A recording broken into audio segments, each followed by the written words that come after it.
Shri Gurave Namaha.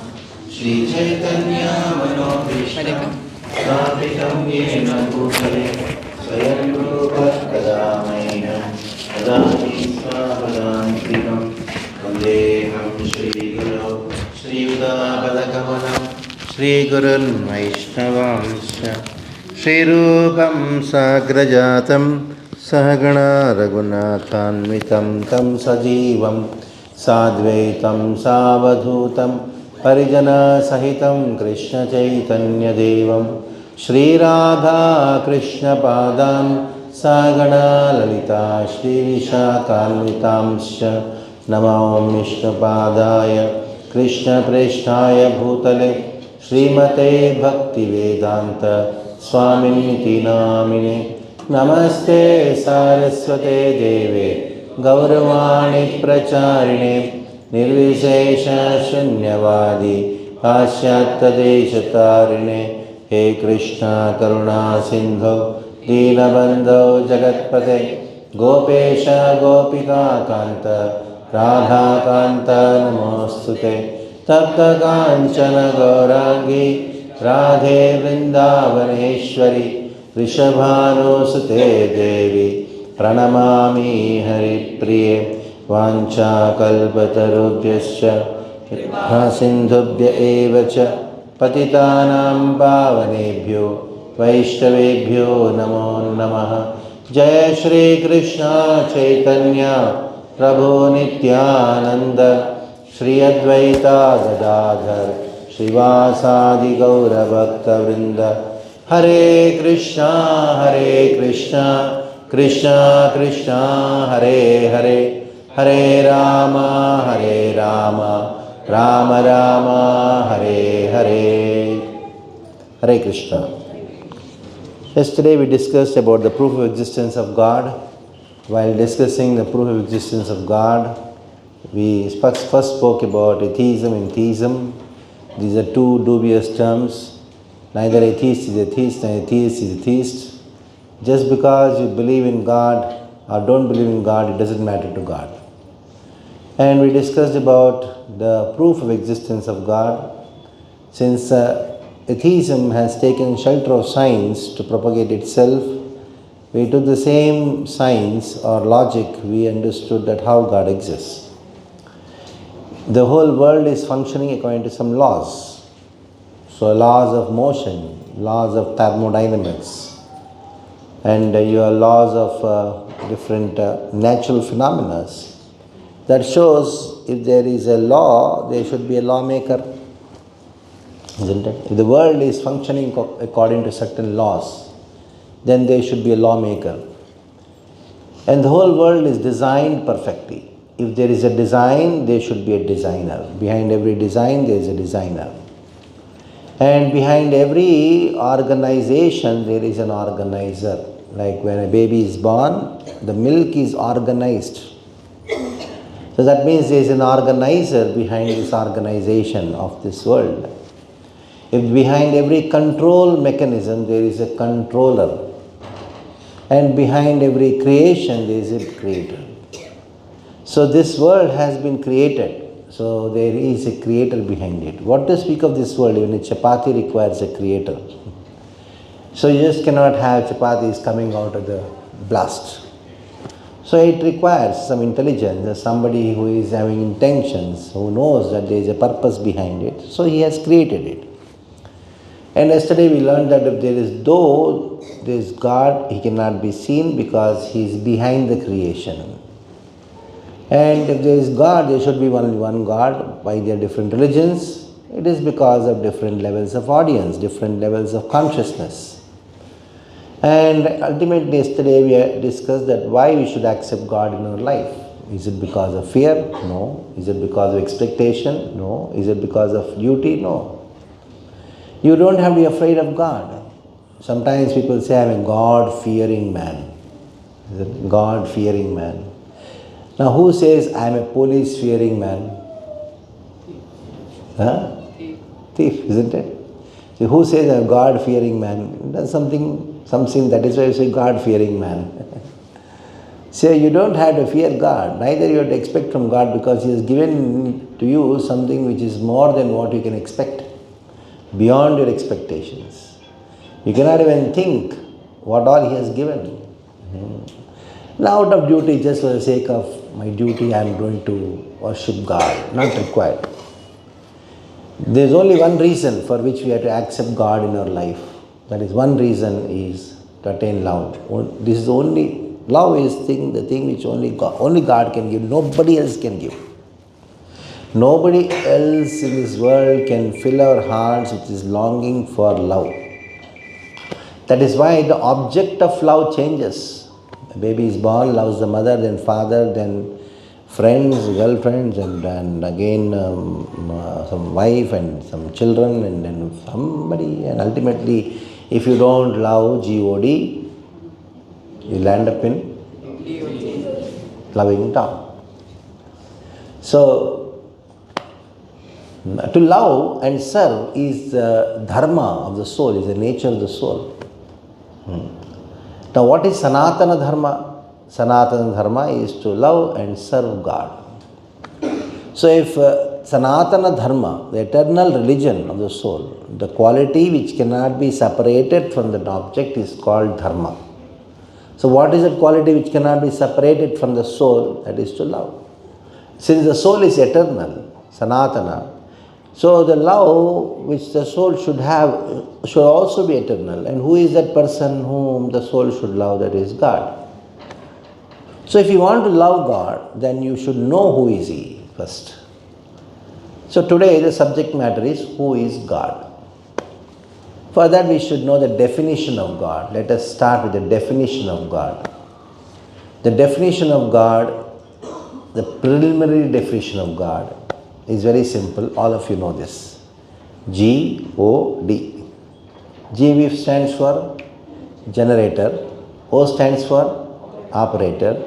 D stands for destroyer. And this has been described in the Vedic literatures, in the Upanishads. Whenever somebody asks Srila Prabhupada, who is God? Define God. Srila Prabhupada used to say this mantra from the Taittiriya Upanishad. Yato ya imani bhutani jayanti, yena jatani jivanti, yat pralayanta vishanti, tad brahma tad vijnanasva. Yataha, from whom imani bhutani jayante. What all you are seeing in this world, jayante, by whom, from whom everything is born. That means one who is a creator or generator. Yena jatani jivanti, after being born, by whom everything is sustained. Everything is sustained because of God, operator. And yat abhisham vishanti, yat prayant abhisham vishanti. When everything is destroyed, into whom everything enters into, that person is God. So, Sarva Karana Karana, who is the source for everything, who is the cause of everything. So this is the first or the preliminary definition of God: generator, operator, and destroyer. If you go and ask someone, where did you come from? He says, I came from my father. Where did your father come from? His father. Where did his father come from? His father. So if you go on asking, there will be a father for all fathers, from whom all the fathers came. So, Sarva Karana Karanam, Ishvara Parama Krishna, Sachidananda Vigraha, Nadirajira Govinda, Sarva Karana Karanam. So, God is from whom everybody is born. Well, everybody is created by God.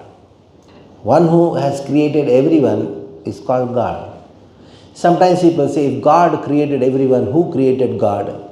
If somebody has created God, then that person who created God is God. So, God is the cause of all causes.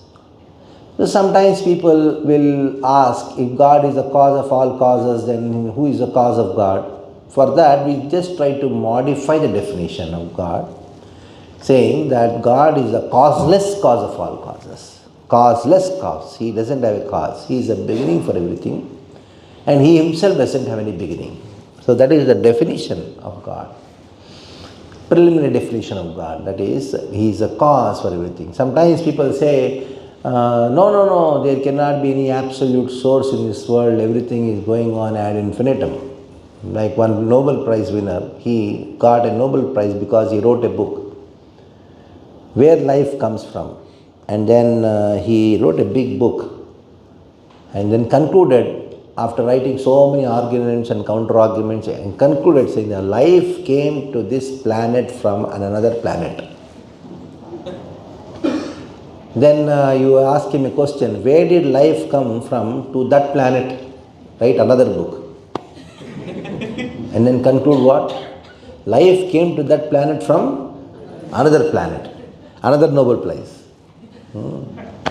So just see, it just cannot go ad infinitum, isn't it? There should be a cause of all causes. Everything has a beginning, and that beginning is God. Now when we talk of God, generally the first thing which comes to the mind is, Bhagavan hai upar wala. As if he is not niche wala, baju wala, upar wala. What do you mean upar wala? God is only upar or what? He is up. Oh God, give me daily bread. But if God is next to you and then He is giving you bread, no, you should be up, no? Bread should come from top. No, there are some concepts about God, especially sometimes people say God is everywhere. True. And sometimes people say God is in everybody's heart. That's also true. And sometimes people say God is Uparwala, is in the spiritual world. So that's also true. Now how can you understand that if God is there in the spiritual world, how is He everywhere? If He is in your heart, how is He outside also? There is a confusion. There is no confusion about it, because God can be everywhere, at one place, at the same time everywhere. What to speak of God? There are certain things in this world which is at one place, still it makes its presence felt everywhere. Like in a house, when a small kid asks mother, where is the sun, where is the sun? Then the mother shows through the window. See? But what is she showing? She is showing the sunshine. So the sunshine is everywhere, but the sun is at one place. Though at one place the sun makes its presence felt everywhere in the form of sunshine. The same way, ekadesha stitasyagni vistarini sarvato yatha aishwaryad rupamekam cha suryavad bhaudihate. Like fire is at one place, but its heat and light radiates everywhere. The bulb is at one place, the light is spread everywhere. In the same way, God is at one place in the spiritual world, but at the same time, He is there everywhere in the form of His energy. Sometimes people say there is some energy. Yes, some energy is definitely there, but behind that energy there is energetic. God is not just some energy, but He is energetic, from whom energy comes. So God is energetic, not just some energy. Now God is everywhere in the form of His energy. Like the sun is everywhere in the form of its sun rays, its energy. And the sun is making its presence felt everywhere in the form of sunshine. In the same way, God is spread everywhere in the form of His energy called Brahman. Like a generator has a form, but the electricity produced by the generator doesn't have a form. Sun has a form, but the light generated by the sun doesn't have any form. In the same way, if somebody asks you that does God has a form or not, He has, at the same time He doesn't have. How He has in the form of energetic, He has a form. In the form of energy, He doesn't have form. Like the bulb has a form, whereas the light doesn't have. In the same way, God has a form. And in the form of his energy called Brahman, which is spreading everywhere, that in that form he doesn't have form. So God is formless as well as having a form. Now, when you say God is everywhere, that form of God or who makes his presence felt everywhere is known as Brahman.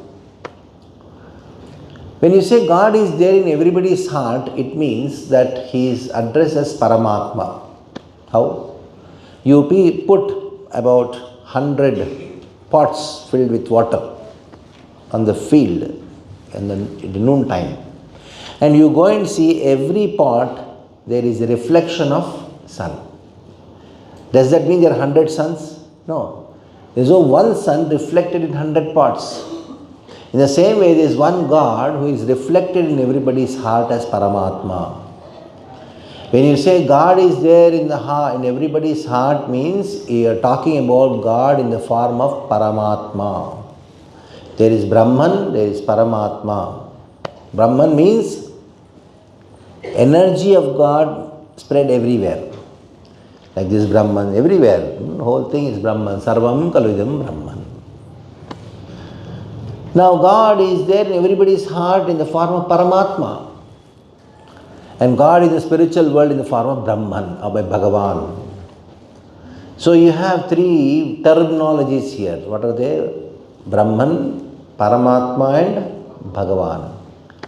Vadanti tattvavidas tattvam yad jnanam advayam brahmeti paramatmeti bhagavaneti shabdati.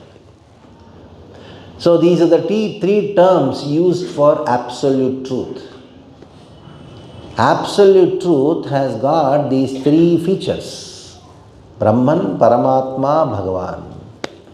If somebody is able to understand these three features, that is all-pervading feature of Brahman, localized aspect in everybody's heart as Paramatma, and one who is in the spiritual world as Bhagavan, then there is no confusion. He is at one place, at the same time everywhere, at the same time in everybody's heart. Like sun is at one place, it is everywhere in the form of sunshine, in every pot of water in the form of its reflection.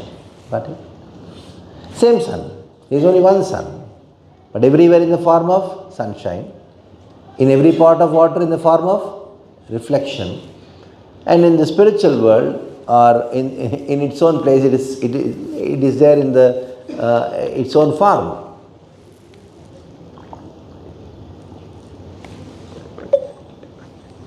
In this way, Brahman, Paramatma, Bhagavan concept should be clear. So God is energy, not just energy, he is energetic. And God is having form, at the same time it doesn't have form. When we say God has form, we are referring to Bhagavan. When we say God doesn't have form, we are referring to his energy called Brahman. Though we have Brahman, Paramatma, Bhagavan, these three features are the absolute truth, but among the three, what is the topmost? It is Bhagavan, because the sunshine is dependent on the sun. The sun's reflection is dependent on the sun. In the same way, Brahman, the all-pervading feature of absolute truth, is dependent on Bhagavan. And the localized aspect of Paramatma, that is also dependent on Bhagavan. That is what Krishna says in the Bhagavad Gita in the 14th chapter. Brahmanoi pratishtaham amritasya cha avyesya cha shashvatasya cha dharmasya sukasya ekantikasya cha. So, I am the source of Brahman. Krishna also says in the Bhagavad Gita, sarvasya chaham hridhi sannivishtaha. I am there in everybody's heart as Paramatma. Paramatmeti chapyukto dehesmin purusha paraha. So in this way, Krishna has clearly told that I, as Bhagavan, am the source of Brahman and the source of Paramatma. So now, since we know that Bhagavan is the ultimate understanding of the absolute truth, Srila Prabhupada gives a very interesting example. Of course, these days you have electric trains, electric locomotives. But in my childhood, I've seen steam engines, steam locomotives. So if you have gone to the station for the first time and about to catch a train, you see right from far, you see a train. You don't see anything, you see only smoke. So a foolish person thinks, oh, train must be like a smoke, all pervading. But when the train comes near, then you see, oh, it's not a smoke, it is something like a snake, some line thing, some long thing. So when the train comes on the platform, you are there on the platform and you see there are compartments and there is a vestibule, there are different classes, there is first AC, second AC, third AC, so many features are there, so many varieties are there. So when you see absolute truth from far, it seems like a smoke, hazy thing, Brahman, oh, God everywhere, no form. When you come close, okay, some form is there, we should close our eyes and meditate. When you see the absolute truth in front of your eyes, when you are very close, then you understand that he has got a very beautiful form, plays flute and does so many activities. So in this way, Bhagavan feature of the absolute truth is the topmost feature of absolute truth. So ultimate understanding of God is when you understand him as Bhagavan, not as Brahman and Paramatma. Let us try to understand the definition or the ultimate definition of God as Bhagavan. Preliminary definition is what? Preliminary definition, he is the source of everything. Janmadhyasyataha. Or you can even say Brahman. Because the Upanishads say that he is a source, as Brahman is a source of everything. Now, the ultimate understanding of God comes only when you understand the meaning of the word Bhagavan, the definition of Bhagavan. What is the definition of Bhagavan? Aishwaryascha samagrascha shriyascha yashaha. One who has got these 6 qualities in full. What are the 6 qualities? That is, he should be all rich. Aishwaryascha samagraha, samagra Aishwarya, complete. And then he should be Shriya, very beautiful. And he should be having all Aishwarya, he should have all the riches. Aishwarya means riches, he should be beautiful. And he should be Yashaha, he should be all famous. And he should be having all knowledge. And he should be all powerful. And he should be all renounced. So anybody who has got these 6 qualities in full, that person can be qualified as God. We can only call such a person as God. That means he should be having so much of wealth that nobody should be equal to him in wealth, and nobody should be having more wealth than him. Nobody should be as beautiful as him, and nobody should be more beautiful than him. Nobody should be as powerful as him, and nobody should be more powerful than him. That person is called God. Nobody should be should be as famous as him, and nobody should be more famous than him. Natat samastyabhyadikaschata darshyate asamurdhvaha asamaha. Nobody is equal to him, and nobody is above him. So this is the ultimate definition of God when you understand him as Bhagavan. Now, let us take these qualities and then see and understand what do we do with these qualities. Actually, a person is recognized by qualities. Anybody has qualities, he has a personality, and anybody has a personality should be a person. As much as you are a person, I am a person, your friend is a person, God is also a person. Because he has qualities. If he has qualities, he has a personality. And the personality makes up a person. A person is recognized always by qualities. Like we say, he is a rich person, he is a beautiful person, he is a knowledgeable person, he is a renounced person. So, if qualities makes up a personality and a personality makes up a person, God has qualities, so He has a personality, then He is a person. As much as you are a person, you have some emotions. God also has emotions. And you want somebody to talk to, isn't it? Can you sit at home alone and nobody just like that? Frustrated. You feel that I want to talk to someone. In the same way, God also wants to feel to talk to someone. Why? Why not? And you are sitting with someone, then if that person doesn't talk to you, feel, kuch bolo na, speak something. Why are you silent? In the same way, God also has this desire. Somebody should speak to me.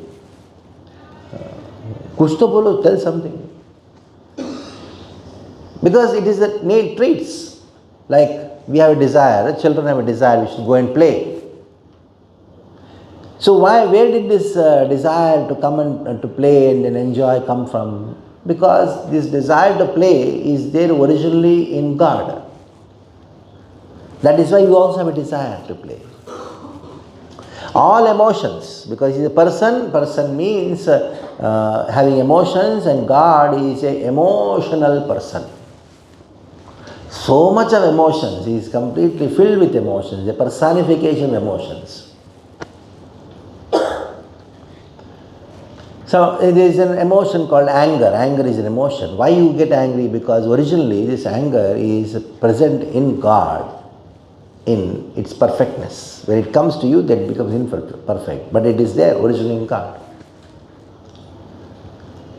Yet in these emotions of feeling happy, in spite of many mangoes rotting in your house, going to somebody's house, throwing stones and then stealing the mangoes and eating the stolen mangoes. That taste is totally different. Here city kids have no idea of the taste of those mangoes, because where mango trees there? In our childhood we had many mango trees in our house. 3 mango trees, huge trees, not this short lilliput trees, huge trees. And mangoes used to fall, top, and we put in and eat mangoes. Unlimited, every day, unlimited mangoes. And eat the mangoes and put the seed, and we would see after 1 week the seed would grow just on top. It grows into a plant, mango plant. But in spite of so many mangoes in our house, we all children used to go to one big house. They had 10 mango trees in railway quarters, big office. We used to go and then attack that house. There was one old lady. When you throw stones, that stone would hit the window panes, and then the glass would break, and she would come and shout. When we throw the stones, then mangoes would fall. And water mangoes were there, we would fall down, we would collect it and run and go someplace and then hide and then eat. Now tell me, where this emotion came from? Because this is originally present in God. In spite of having abundant butter, going to somebody's house and stealing butter and eating. Because he has this emotion, this also manifests here. So God is a person. Many times we deal with him as impersonal. He is not a person, somebody. Like once, many years back, I don't know how many of you seen this temple, what was its condition about 20 years back, 25 years back. It was a small shed, where you have the food court, that was a shed there, that's all. So one day in the evening, around 4:30 or so, I was there in the temple. All of a sudden one car came. At that time hardly people used to come to temple. In Gaurarti 5 or 6 people used to be there, that's all. But 4:30 hardly anybody comes. I saw the one car came, and from the car, the family got down from the car and they were came. Then I inquired from them, where are you coming from? So then that elderly person, he told, we are coming from Ullas Nagar Road. Oh. Then I asked, you had some work in Mira Road, that is why you came here? No. We came here all the way to have darshan of Jagannath. So happy, right? So he came all the way. Just imagine driving 2.5 hours and coming here, having darshan of Jagannath. I told just wait for 2 minutes. The temple is going to open. 4:30, temple open. And as soon as the curtain opened, then this person who came driving all the way 2.5 hours from Ulhasnagar to have darshan of Jagannath, as soon as the curtain opened, he closed his eyes. I was thinking, what happened? He came for what? Just imagine, your friend flies all the way from USA and is meeting you after I don't know how many years. He comes to your house, he presses the calling bell, you open the door, he sees you and closes the eyes. How do you feel? You know why it is like this? Because there is an impersonal understanding.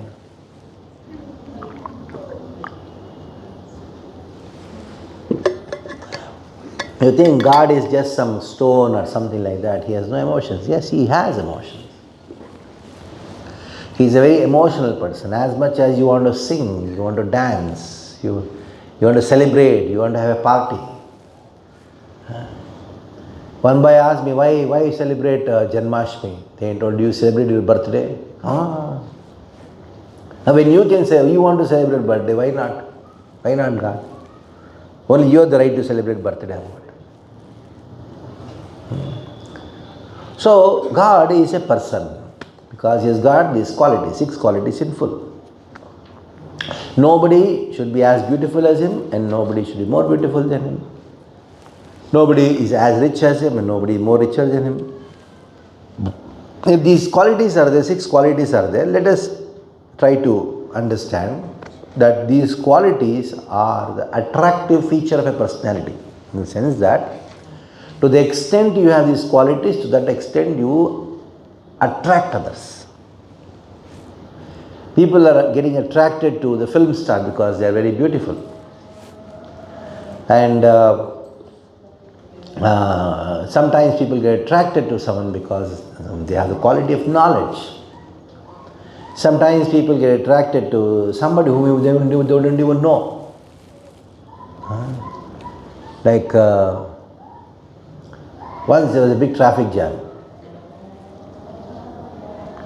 Then I told, why the traffic jam is there in Mumbai? So many years back. Then I asked one person who was very in a hurry and he wanted to go somewhere. Hey, why the traffic jam is there? Where are you going? What is there? You know who has come? I don't know.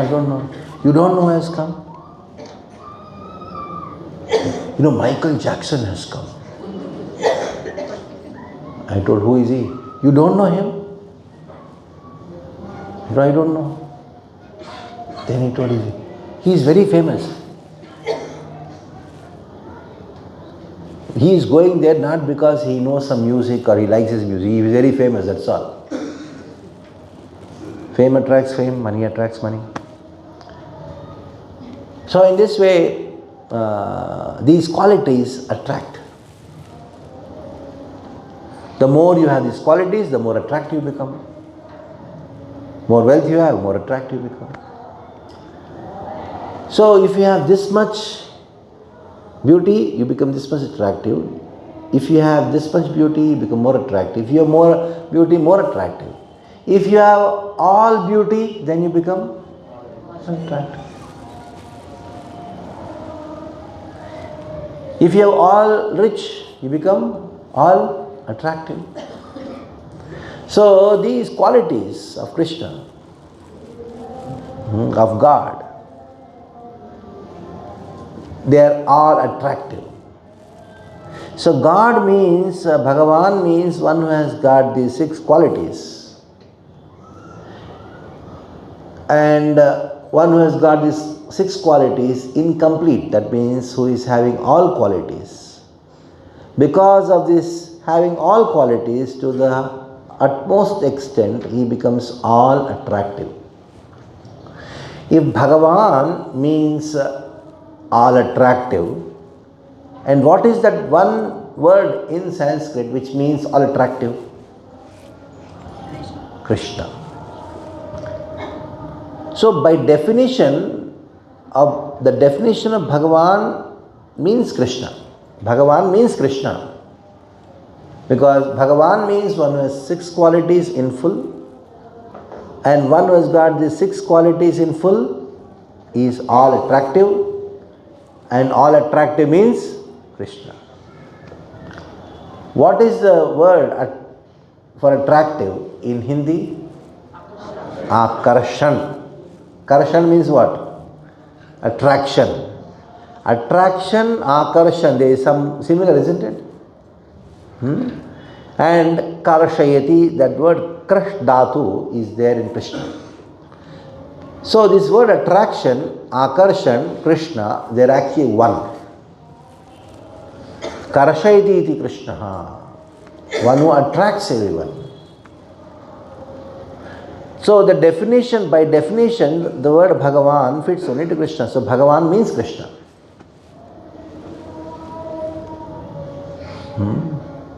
So you may say, oh, you are ISKCON people, that is why you say Bhagavan is Krishna. No, I am not saying because I am ISKCON. Because Bhagavad Gita says. Who spoke the Bhagavad Gita? Krishna spoke. But wherever Krishna spoke, what is written there? Sri Bhagavan Uvacha. So what does it mean Krishna is Bhagavan? In the Bhagavatam, there is a very clear-cut verse, Paribhasha Sutra of Bhagavatam. What does it say? It clearly says, Yete chamshakalapamsam Krishnastu Bhagavan Swayam. Krishnastu Bhagavan Swayam. The word Bhagavan is referring to Krishna only. Next, going further. Ishvaraha Paramaha Krishna Satchitananda. Brahma Samhita says this. Gopalatapani Upanishad says this. So many scriptures, all the scriptures are indicating that Krishna is Bhagavan. Now you have to prove, isn't it? Because does it fit into the word Bhagavan or not? So Krishna should have 6 qualities in full, isn't it? First, let us take one quality. What is the one quality? Beauty. So the gopis would see Krishna and get attracted to Krishna. They would drink the beauty of Krishna. Gopi. Go means senses, eyes. Pi means to drink. And just he has to play with the fruit, that's all. And you have millions of gopis getting attracted to him. They curse Brahma. Brahma, you don't know how to create because you have created this, the winking of the eyes. That one kshana, when the eyes are winking, at the time we want to cut our eyebrows and throw it away. They just cannot tolerate separation from Krishna and drinking the beauty of Krishna. And these boys, they want to attract one girl and they play some guitar or some flute or something. Here a dog also doesn't look at them. He is thinking, I'm just having some 500 rupee hairstyle and crazy things. Who cares? That's beauty. And the Miss Universe. Now she is crowned as the Miss Universe, the most beautiful person on the planet now. Universe. Most beautiful person in the universe. When a monkey looks at her, what will he think?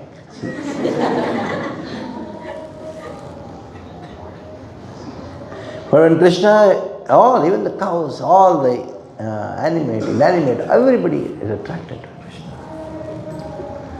And she is crowned as the Miss Universe, and you find another lady comes and she puts the crown on her head. And you ask, who is she? Previous year's Miss Universe. Oh, Baba, is it so? 1 year what happened? So much vikara. Beauty. Strength, Krishna lifted Govardhan. 7 days and 7 nights. Govardhan. Can you lift Govardhan? 7 minutes. Forget about Govardhan, you cannot lift a small stone also. Forget about a stone. 7 minutes, keep it like this. 7 minutes. You cannot lift air, what to speak of. That's called strength. And in the Olympics, you are weightlifting. Man, falls. You lift something and the muscles are coming out. They say the He-Man or something like that. But Krishna lifted Govardhan for 7 days and 7 nights. Nothing, muscles were coming out, nothing. His body was as soft as butter. That's called strength. Not that you flex your muscles and that, and ultimately you cannot even lift a glass of water. So body of Krishna is so soft. And he lifted Govardhan as Leelaya, Dadara Leelaya. How? Like elephant would lift a lotus. Like a small baby would lift a mushroom. In the same way Krishna just lifted. That is called strength. Fame. To become famous, what all people do? The politicians, they give money to the villagers. They load them in the trucks and then bring them in the rallies. So there's a big rally. Many people were standing there. And his politician is standing on the dais and giving his speech. Then what happened? The cameras are kept and they want to show how many people have come. So when the camera is going on, everybody was looking at the camera, not at the politician. The politician say, hey, I am standing here. They want to see the camera and then show that I am there, not you. Crazy, who cares? So fame. Krishna, you don't even remember what you have done in your childhood. What to speak of childhood, you don't even remember what you did last week also. But Krishna, 5,000 years back he stole butter. Even still today we talk about it, isn't it? That's called fame.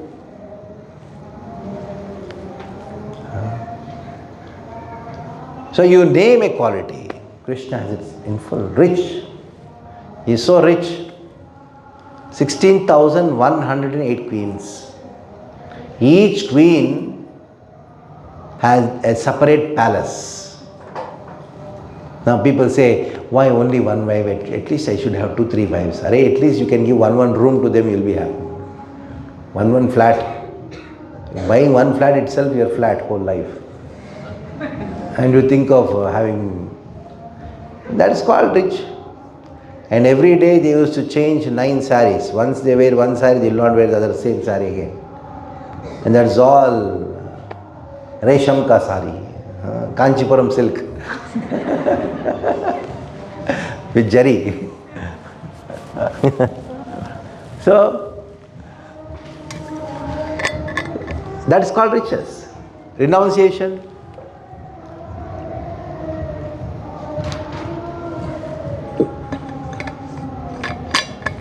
Those riches, he is so rich.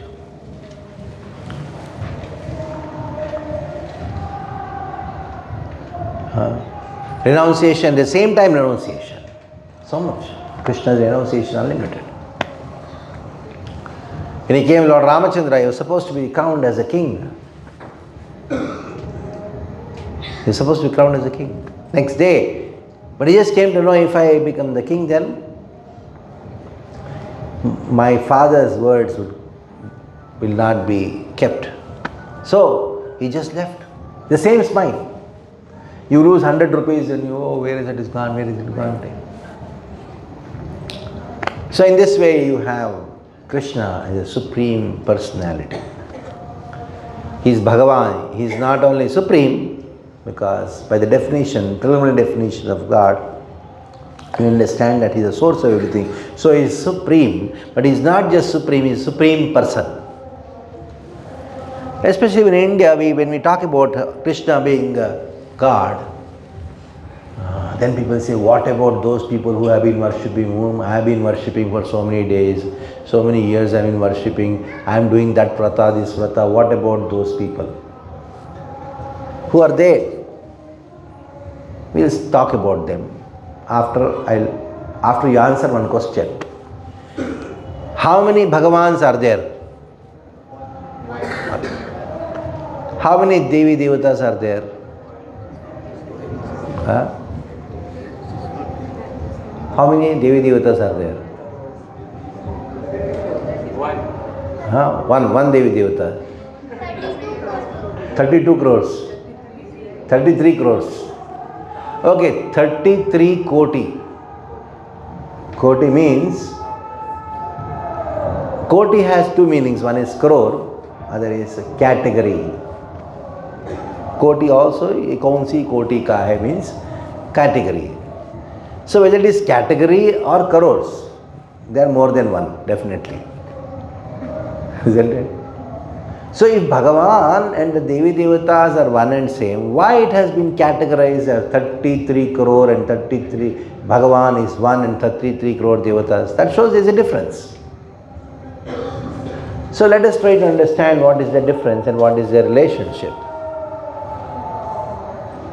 So the first relationship is like this. The first understanding of the demigods are known as Devi and Devatas. So these Devi Devatas, they are subservient to Krishna and they are actually taking care of a particular one department. Each Devata takes a particular department in the universal management of this world. So in one book called Brahma Samhita, there is a description of these Devatas in nutshell. So to discuss 33 crore of them is very difficult. So we'll discuss a few of them. So first we should talk about whom? First worship is for whom? So let's talk about Ganesha first. You know, Magi Ganapati is coming now, isn't it? That is real Ganapati. So I saw a few Ganapati statues being taken on the vehicle while coming. I saw, maybe in a few days it is coming, the festival is coming.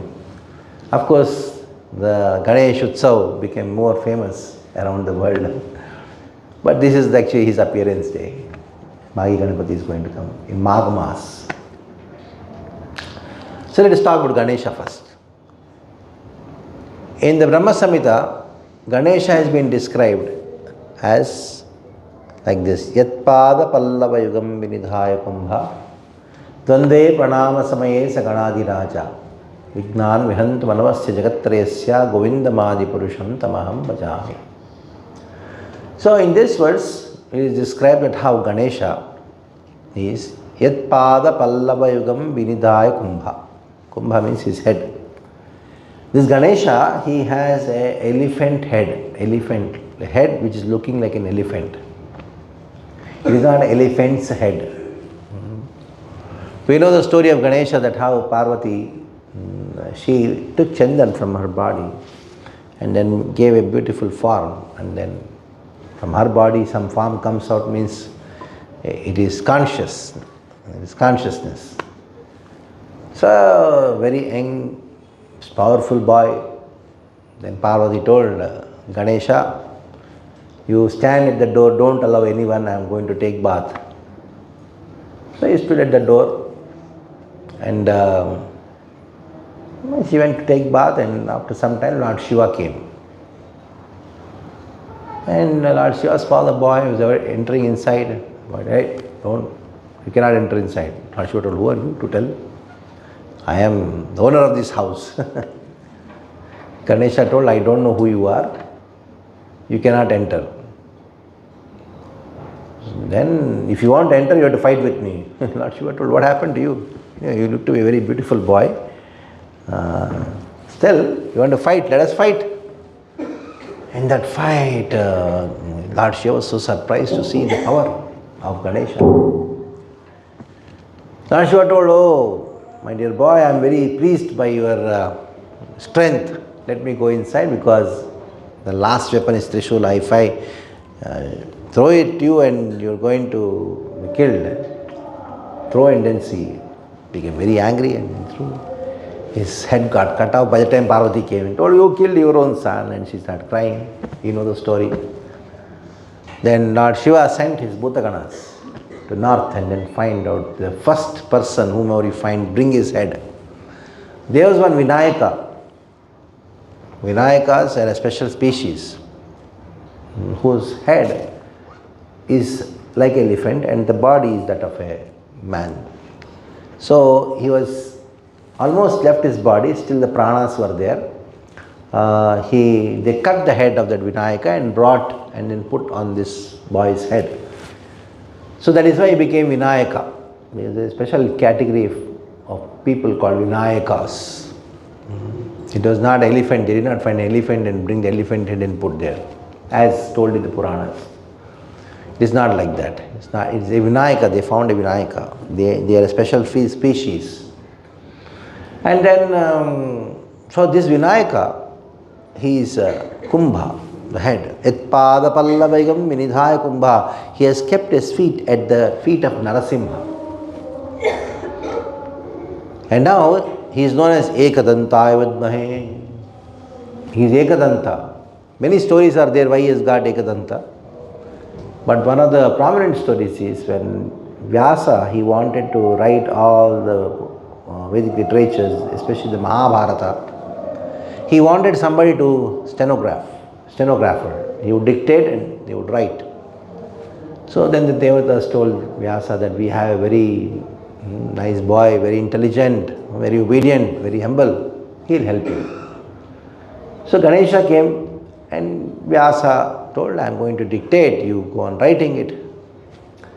So the Ganesha told, you see, I always do things on a condition. My condition is you go on describing. You cannot even stop, give a pause for breathing also. Continuously go on, I am going to write. The moment you pause, over. That's the end of the book. Then Vyasa told, okay, no problem, but I also have a condition. That I'll speak a verse, you can write it only when you understood it. Then, what to do? Vyasa spoke a verse, Ganesha took the split second to understand. So by the time Vyasa could breathe, so he could complete the Mahabharata. But when he was about to start, where will he write it? He requires a pen. Then Ganesha thought, why go here and there to get a pen? He was so enthusiastic to write the pastimes of Krishna, he just broke his danta and started writing with that. That is a Ekadanta. So in the Mahabharata, in the middle of Mahabharata comes what? Bhagavad Gita. Madhye Mahabharatam. So Ganesha is so enthusiastic to write the pastimes of Krishna. It is he who put the Bhagavad Gita into written format. He wrote the Bhagavad Gita. Means Vyasa dictated, Ganesha wrote it. You go to somebody's house, there is a big party, your friends has organized a nice party, his birthday, and you wrote a nice poetry for your friend. And you wrote a nice poetry and you go, your friend becomes very happy to see you and he calls you. And then you say, wait. I have written a poetry. Can you listen to the poetry? Hey, forget about this poetry and all. Let's come and eat. How do you feel? Feels so bad, isn't it? I wrote such a wonderful poetry, but he is thinking of eating. What is this? So when Ganesha is sitting, and then he is asking, I have written a nice wonderful book for all of you. What is that book? Bhagavad Gita. And then say, forget about Bhagavad Gita, modak khao. Ganesha becomes so frustrated. First read the Bhagavad Gita and come. Let's eat modak together. If you don't read Bhagavad Gita, then I will not accept any of your modak. Just imagine, you have Ganesha Bichara sitting like this and you are playing film songs. How frustrated he becomes. During Ganesh Chaturthi time, all these days, Ganesh Chaturthi, how many days it is? 10 days. During those 10 days, Ganesha, he runs away from all the pandals, all the places, and comes and sits in ISKCON temple. Hides here. Because here devotees are talking about Bhagavad Gita, isn't it? In this way, Ganesha is very happy here. So if you really want to please Ganesha, worship Ganesha, what are you supposed to do? Read Bhagavad Gita. Yeah. That's how you please Ganesha. Anyhow, so many stories of Ganesha. Going further, next you want to hear about whom? Lord Shiva, his father. Let's hear about Lord Shiva. In Brahma Samhita, Lord Shiva has been described. How is he described? Kshiram yataditi vikara vishesha yoga sanyayate nahi tata pratakasti hetu yam shambhutam yatada samupeti karyat govindamadi purusham tamaham bhajami. Lord Shiva is almost Krishna, but not Krishna. The only difference is that he is in contact, direct contact with the material nature, but Krishna is not in direct contact with material nature. He is transcendental to material nature. Material nature is Parvati and Lord Shiva is in direct contact with Parvati. Like milk is transformed into curd, Krishna becomes Lord Shiva. But one thing, can the curd be transformed back to milk? No.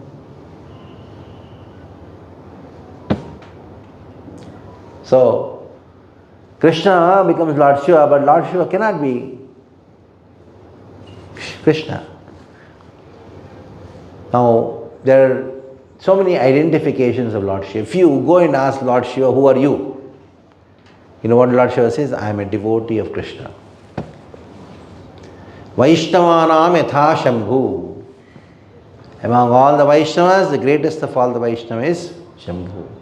Vaishnavanam yatha Shambhu. Vaishnavanam means among many Vaishnavas, the topmost is Lord Shiva. Lord Shiva is always chanting the name of Lord Ram. When you go to Varanasi, there is one ghat called Dashashramedha Ghat. And also known as, there is one ghat known as Manikarnika Ghat. When in the ecstatic love of Krishna, Lord Shiva was dancing and the manis which were decorating his ears, they fell down. And that place became Manikarnika Ghat. So the real jewels are the names of Krishna. So Lord Shiva told, I will stay here, and anybody comes and dies here in Banaras, at the time of their death, I am going to go to their ear, near their ear, and chant the name of Ram.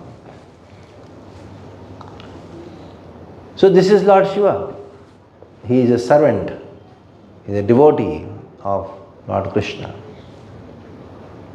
Okay, then we have Lord whom? Who want to hear about?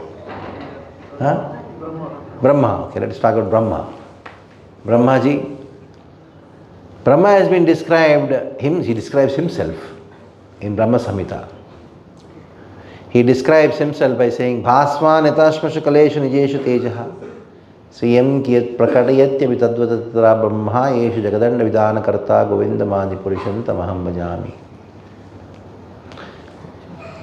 So Brahma, he describes himself and says that people think I am the creator, but I am not. I am not a creator. I am only a secondary creator. Like there is a money, there is a jewel. It is shining in front of everyone. But actually this jewel is not shining by itself. It is accepting what? The light from sun and then shining in front of everyone. In the same way, Lord, actually you are the primary creator.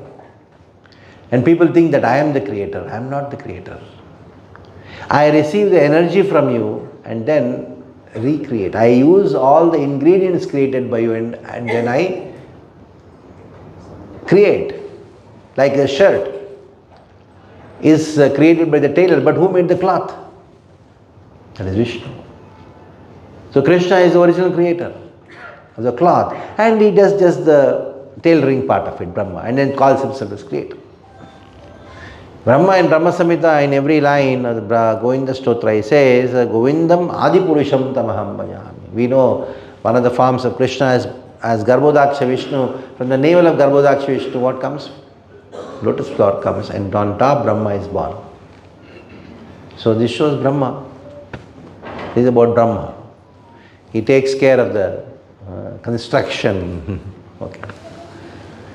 Next, whom we want to hear about? Indra. Okay, let's talk about Indra. Devendra, he is the king of demigods. He is the king of heaven.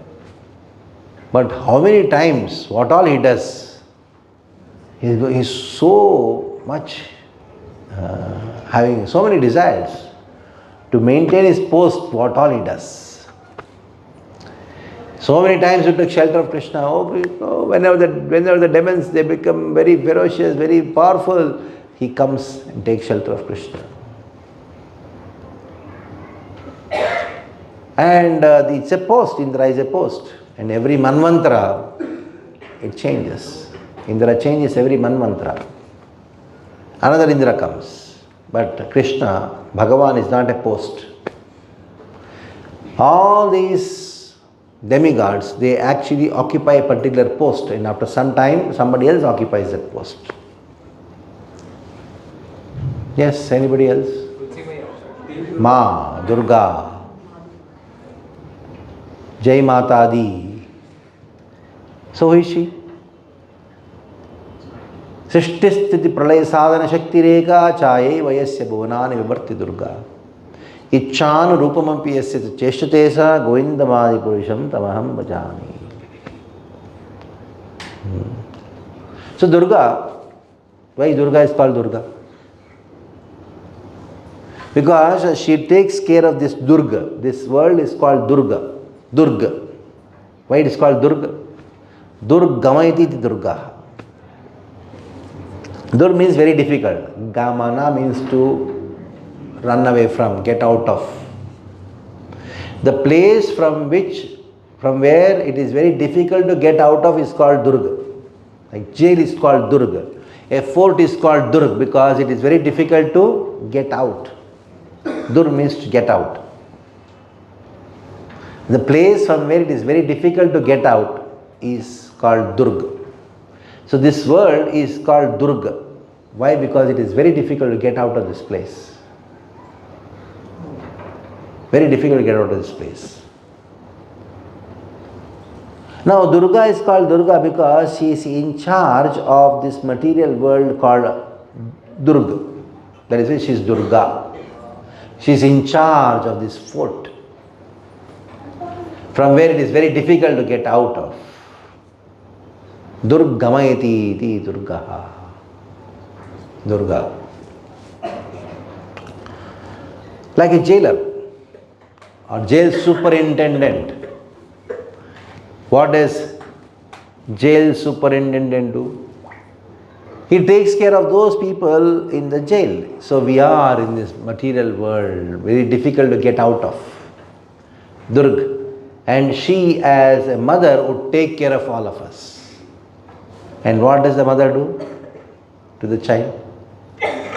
Feed nice things. Beta, oh very nice, embraces. Sometimes hard. Isn't it? Why? Why?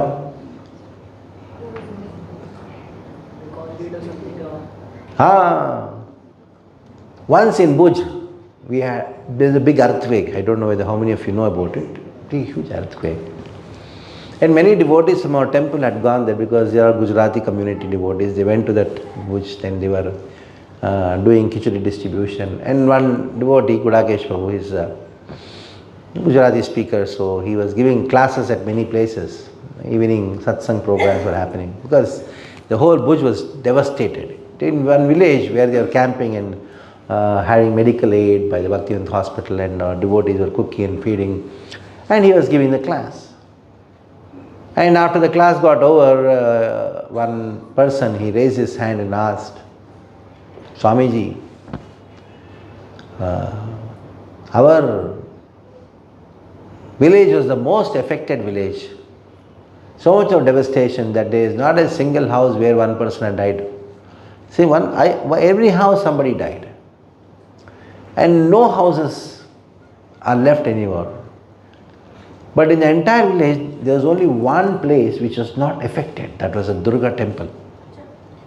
Nothing, no effect. And that is the place they were camped, and then they were doing. And in that temple only, in front of the Durga deity, then this person asked the question,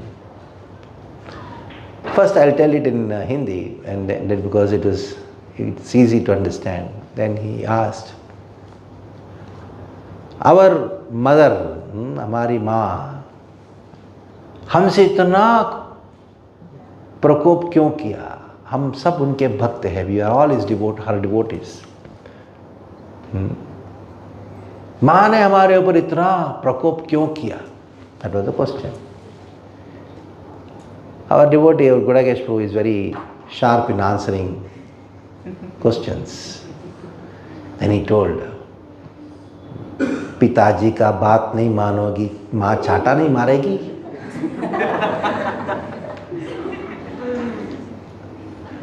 So our Pitaji is Krishna. Huh? If you don't listen to what Krishna told in the Bhagavad Gita, what will Ma do? Adhyatmika kleshas, Adidaivika kleshas, Bhautika kleshas. With a Trishula, she's just piercing everyone.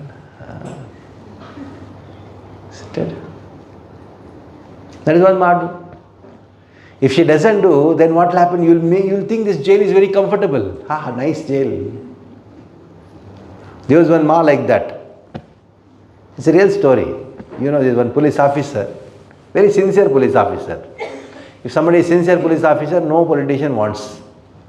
So she was transferred everywhere, and they thought, what to do with her? She's so sincere, she's so good. So they put her in charge of one jail called Tihar Jail. You know her very well, very famous lady. So, and she took care of the jail, inmates of the jail so nicely, because she became the jail superintendent, and the systems were so nice, the food quality was increased, and made sure everything is on time, they do the yoga, they do this thing, and they work, and they get some salary for it, and she made the systems so proper, and sometimes if there's some food which is less, and she would personally cook and feed the inmates. And the time came, what happened, their tenure of their punishment got over, and they were released.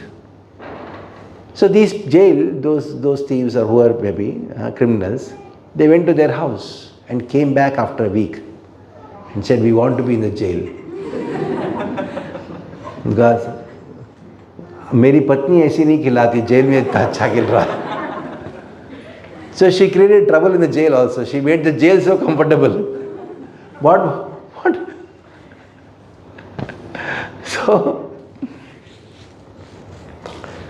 So Durga Devi, she makes sure that you are taken care, at the same time you are punished for not listening to Krishna.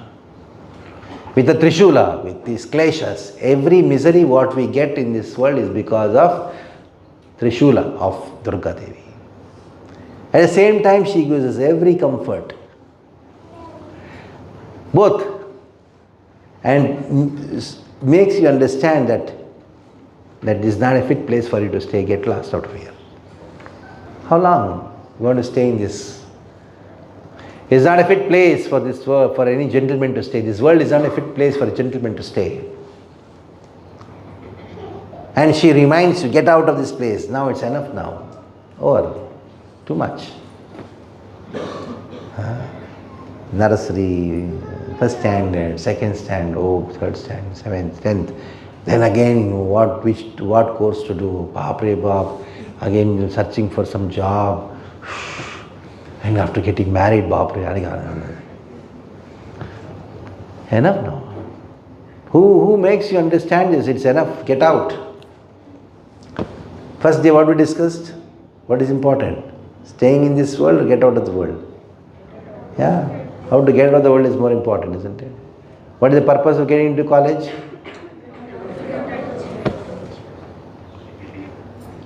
So, but there are many forms of Durga, and one of the forms is she staying on top of the Himalayas there. Where is she? Which place? Vaishnavi Devi. What is the meaning of Vaishnavi? Vaishnavi means what? Devotee of Vishnu. Devotees of Vishnu are vegetarians.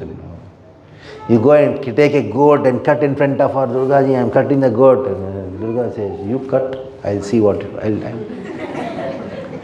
Goat is also my child, isn't it? So What all you offer, cutting goat and all these things, the Durga's husband's followers are there. Who are they? It's all Bhuta Preta Prasada. So in this way she is Vaishnavi. She conducts her life exactly according to the will of Krishna.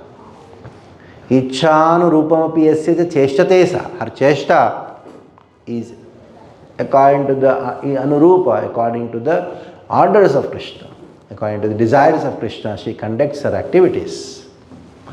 It's about Durga Devi. Okay? Anybody else? Anybody else you want to know?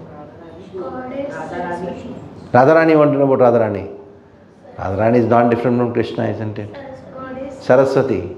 Saraswati is one of the forms of Durga. Then Lakshmi, Mahalakshmi.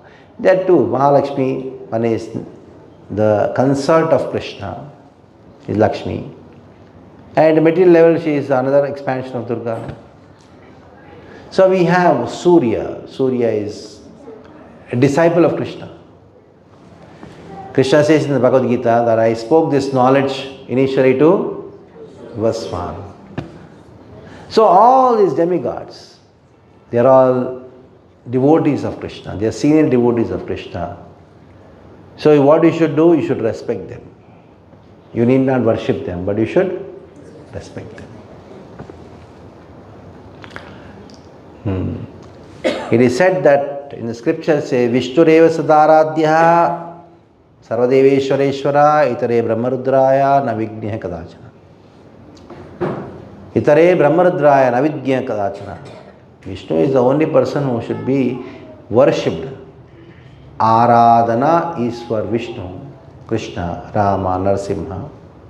But Adar is only for demigods. Adar, Aradhana. Adar means respect, because they are advanced devotees of Krishna. So if at all somebody wants to worship these Devi and Devatas, you worship Ganesha and pray to Ganesha. Remove all the obstacles in the path of my devotion to Krishna. Worship Lord Shiva and then say, oh Lord Shiva, give the meditation, constant meditation, what you have for Krishna in mind, to me also. In this way you can pray to them, worship them. But ultimately worship is only for Krishna. But still, in spite of that, people worship the demigod thinking that I'm going to get quick results. But even though the demigods, they give you results, it is because Krishna is giving, that is why they are giving. Ultimately, everything is given by Krishna. So these demigods are all part and parcel of Krishna. So Krishna is the source of all the demigods. He is the Godhead. So God is not just supreme, He is supreme person, and He is not just supreme person, He is supreme personality of Godhead. Srila Prabhupada did not translate the word Bhagavan as God. He used a phrase for it. What is that? Supreme personality of Godhead. So Krishna is the supreme personality of Godhead. So we stop here. Please ask questions, and tomorrow we'll talk about the theory of karma.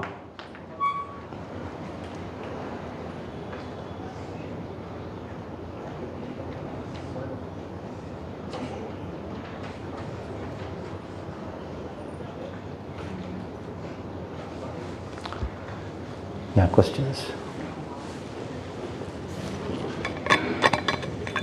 Hare Krishna, Maharaja. My only question is that can you please repeat and explain the Brahman feature of the Supreme Personality of Godhead? Like you explained 3 features, Brahman, Paramatma and Bhagavan. So can you please elaborate a bit more on the Brahman feature? So I want to know about the Brahman feature of the Supreme Personality of Godhead. Okay. Example is sun and sun rays, isn't it? Sun and sun rays. You have a generator and electricity. Does the electricity have any form? No. In the same way, the energy of Krishna, called Brahman, he doesn't have any form.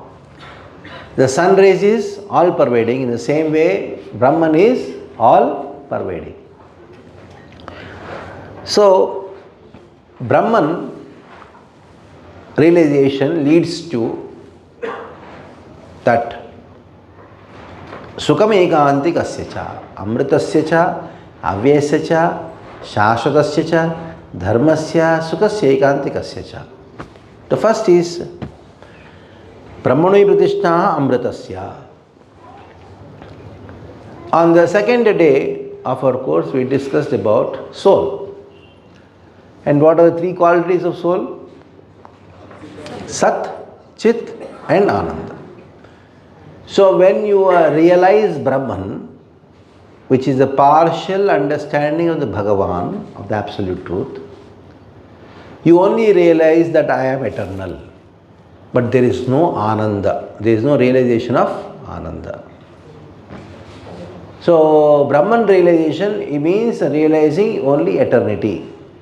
Brahmanoi pratishtaham amritasya cha, deathlessness, avyasya cha. You know that I am not becoming old. I am spiritual. But there is no experience of Ananda. Amritasya, avyasya cha, shashvatasya cha, dharmasya. If at all there is any sukha, it is only non-experience of misery. Suppose somebody is getting beaten every day 100 times. One day he was not beaten. How he feels? Huh? Today I am not yet beaten. But is it sukha? Is it happiness? It is just the happiness of not suffering. So that is what is a realization of Brahman. Okay. Yeah. More questions?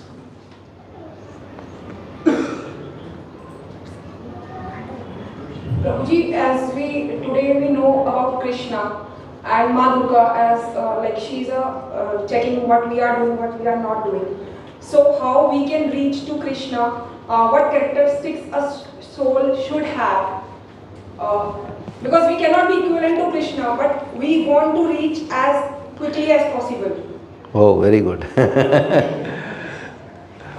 Yeah, the very desire to reach Krishna as quickly as possible is the cause of you going to Krishna very quickly. So the desire, that is what we can express. When? How soon? When? Kabe hobe akuti. That's all. If the strong desire is there, when? Qualification, everything, disqualification, qualification, doesn't matter. So what is required? Intensity, that's all. What is required? Intensity. How long? It doesn't matter. How intense? That is what is required. The intensity. Intensity of chanting Hare Krishna Mahamantra. Intensity of in attending the satsang program. Intensity in studying the Bhagavad Gita. That's what is when. Other qualifications come over a period of time. And Krishna doesn't bother about any qualification. You just see the intensity, then soon. Don't worry about that. Just have that intensity, tivrata. Okay. Yes. Hare Krishna Maharaj, so my cousin is there, but he's shy to ask this question. So on behalf of him, I asking. He's asking that Maharaj, you explained about Brahman. So in society we see the Brahman. So either both terminology are same or different? Brahman, Kshatriya, Vaishya and Sudra, these are the Varnas. When I say Brahma, it is a Brahmana comes from the word Brahma Janati iti Brahmana. There are many definitions of Brahmana. One of the actual definitions is that one who knows Brahman is a Brahmana. Isn't it? But how many Brahmanas know Brahman? If they know Brahman, they should become at least be neutral in both happiness and distress. But if they don't get proper dakshina, they become very distressed. And how are they Brahman? इतना ही मिला, इतना ही मिला. So हम ब्राह्मण हैं. So why? So there is Brahma, one who has spiritual knowledge. It's called a Brahma. One who has spiritual knowledge means one who knows that I am not this body, I am spirit soul. So a Brahmana, if he is having spiritual knowledge, he never considers himself to be a Brahmana, because Brahmana is a material designation. Next life he can be anybody, isn't it? So a Brahmana is only a Brahmana when he doesn't consider himself to be a Brahmana. If he says I am a Brahman, he is not. Because one who Brahma Janati, one who knows I am spirit soul, I am servant of Krishna, he will never call himself a Brahmana. Isn't it? You may say he is a Brahmana because he is Brahma Janati. If he himself says, hey, मैं ब्राह्मण हूँ, जानते हो मैं कौन हूँ, मैं शर्मा जी हूँ, मैं शर्मा जी हूँ, मुँह में पान है, तंबाकू है, शर्मा जी को शर्म नहीं आता, पान खा रहा है, वेद बोलना चाहिए, गाली बक रहा है. ठीक है. Any questions? हाँ, last. Yeah, here. Hare Krishna Prabhuji. Just further question to what she asked. Shouldn't, to reach Krishna, shouldn't we also have to reach at some level, like being in control of our senses, or being a sattvic? That's all byproduct. When you have the intensity, other things follow. When you are so conscious, intensity is there, all becomes secondary. Isn't it? So many things are there, but without intensity, I am very sattvic, no intensity. What is the use? Tivrena bhakti yogena yajetam purusham param. Isn't it? That is why Ramananda also says, what does he say? Krishna bhakti rasa bhavitam kriyatam iti kuto vilapyate. Purchase it, where you will find. Isn't it? Desperation. Sattva-guna, yeah, that is good. But superior to that is the intensity and desperation. Sattvic guna is actually material guna. Okay, we stop here. Thank you very much. Tomorrow we'll discuss about the law of karma. Hare Krishna. Thank you, Maharaj. Thank you so much. This is the most revealing topic to me when I attended this program a few years back. I hope this is the same thing with you. We should be very clear now who is Bhagavan, who is the Devi Devta, and Brahman, Paramatma. Okay. So, thank you so much. Thank you for attending this today's session. We have 2 more days to go. We are almost 60% of the course is complete. Rest of the